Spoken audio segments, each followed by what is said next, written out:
వచ్చి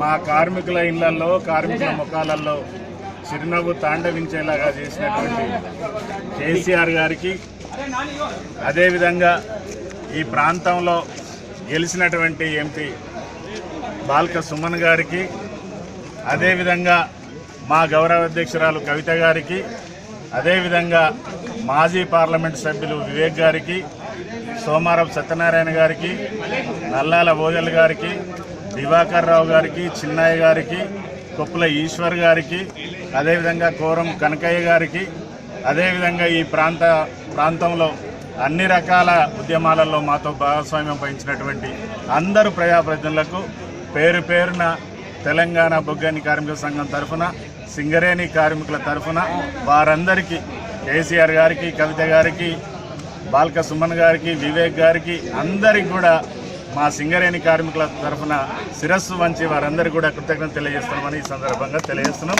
మా అందరి కార్మికుల ఇళ్లలో కూడా పండుగ కూడా ఈరోజు వచ్చింది. ఇది ఒక చారిత్రాత్మకమైనటువంటి దినంగా కార్మిక వర్గం జరుపుకుంటుందని ఈ సందర్భంగా తెలియజేస్తూ, జన్మాంతరం కూడా మా సింగరేణి కార్మికులు కేసీఆర్ గారికి, కవిత గారికి రుణపడి ఉంటారని కూడా ఈ సందర్భంగా తెలియజేస్తున్నాం. అదేవిధంగా కార్మికుల దసరా శుభాకాంక్షలు.